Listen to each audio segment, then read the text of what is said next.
Hello book buddies, I hope all of you are doing great.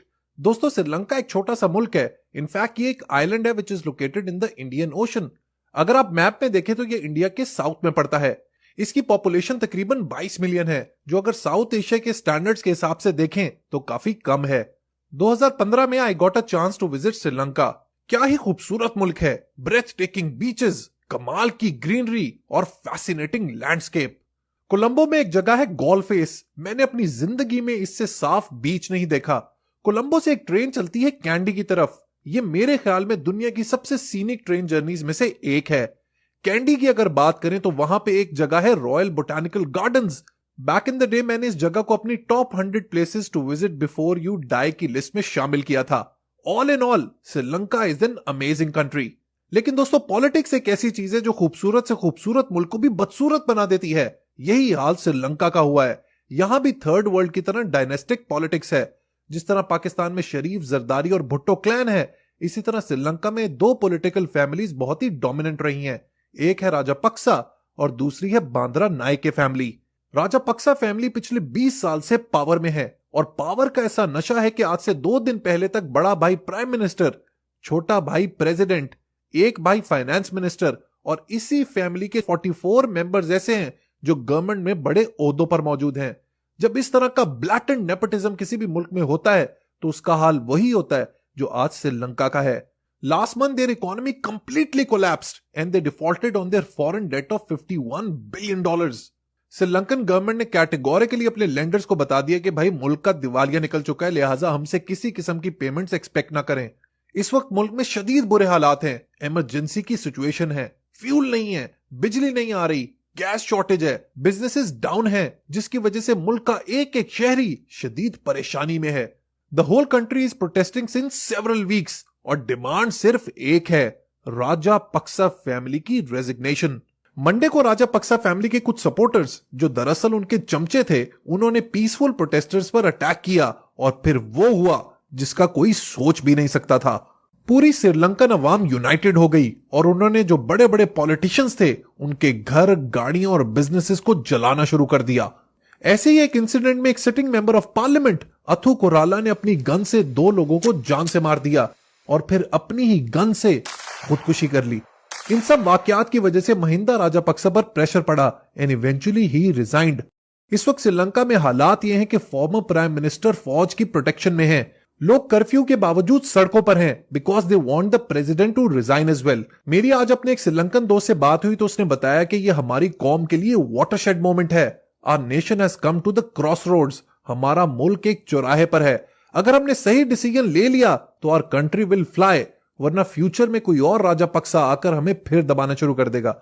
He is of the view कि अगली जो government आएगी ये उन टेक्नोक्रेट्स की आएगी, उन इंटेलिजेंट और पढ़े लिखे लोगों की आएगी जो मुल्क को आगे लेके जाएंगे।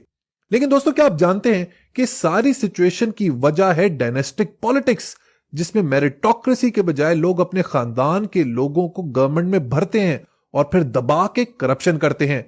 श्रीलंका का भी यही हाल हुआ है। यही वजह है कि वहां के लोग राजापक्सा फैमिली को मार्कोस फैमिली भी कहते हैं। ऑल्दो महिंदा राजापक्सा को क्रेडिट दिया जाता है तमिल टाइगर्स के अगेंस्ट सिविल वॉर की जीत का, लेकिन दोस्तों, करप्शन एक ऐसी चीज है जो बड़े बड़े लोगों को गिरा देती है।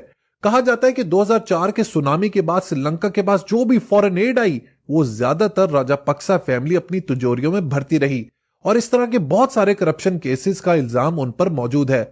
अगर दोस्तों आप नोटिस करें तो श्रीलंका और पाकिस्तान की स्टोरी काफी मिलती जुलती है। जैसे कि वहां भी डायनेस्टिक पॉलिटिक्स है जिसमें राजापक्सा और बांद्रा नायके जैसी फैमिलीज शामिल है। इसी तरह पाकिस्तान में शरीफ, जरदारीज और भुट्टो जैसी फैमिलीज इन्फ्लुएंशियल हैं। श्रीलंका भी फॉरेन डेट के शदीद जकड़े में फंसा हुआ है which amounts to $51 billion. Pakistan का भी फॉरेन डेट ह्यूज है, standing at around $130 billion. Sri Lanka के फॉरेन एक्सचेंज रिजर्व्स डिप्लीट होने की वजह से यह मुल्क दिवालिया हो गया। पाकिस्तान के भी फॉरेन एक्सचेंज रिजर्व्स इस वक्त डाउनवर्ड ट्रेंड पे हैं।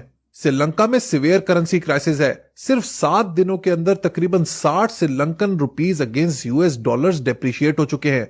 Same is the case with Pakistan, जहां पे डॉलर के अगेंस्ट में रुपी डिप्रिशिएट होता चला जा रहा है। श्रीलंका में भी करप्ट पॉलिटिशियंस हैं और पाकिस्तान में भी दबा के रोग और करप्ट पॉलिटिशियंस हैं।